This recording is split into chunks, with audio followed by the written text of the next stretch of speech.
Imaginez vivre dans un pays où la sécheresse ne dure pas une saison, mais des années. Le pays vit sous la menace constante du stress hydrique. Avec moins de 400 mètres cubes d'eau par habitant et par an, la Tunisie est largement en dessous du seuil critique de 1000 mètres cubes, en deçà duquel un pays est considéré en situation de pénurie. Sur les 30 dernières années, la Tunisie a enregistré une baisse significative des précipitations, estimée entre 20 et 30%, ce qui illustre l'ampleur de la pression hydrique. Face à cette situation, la Banque africaine de développement s'est engagée depuis plus de 15 ans aux côtés de la Tunisie à travers une série d'interventions stratégiques dans les domaines de l'approvisionnement en eau potable et de l'assainissement, en particulier en milieu rural. La plus récente en date, l'appui à l'élaboration de la stratégie nationale de l'eau à l'horizon 2050.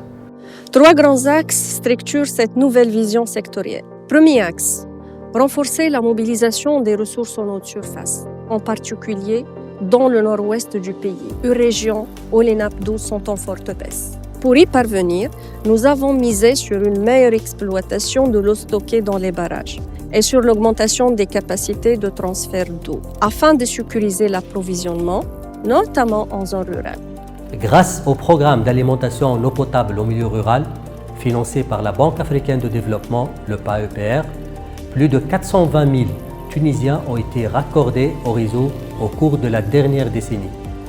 Ce progrès a été rendu possible par la réhabilitation d'anciens systèmes d'approvisionnement, la création de nouveaux réseaux et la réalisation de nombreux forages à travers le pays. Deuxième axe, améliorer la maîtrise de l'offre et surtout de la demande en eau. Cela passe par l'amélioration de l'efficience des réseaux et de la qualité de service, promotion de la consommation responsable de l'eau, identification de ressources alternatives mobilisables en cas de pénurie, ou encore renforcement des capacités de stockage et sécurisation de la desserte en eau potable, notamment dans les établissements publics comme les écoles et les centres de santé de base.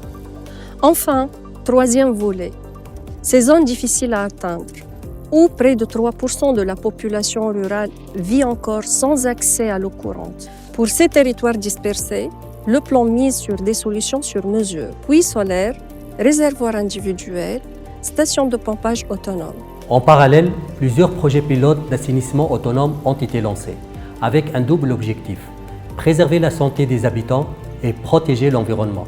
La gestion de l'eau n'est pas seulement une urgence du présent, c'est un enjeu crucial pour les générations futures, pour nos enfants, parce que l'eau aujourd'hui est la condition essentielle de tout développement durable.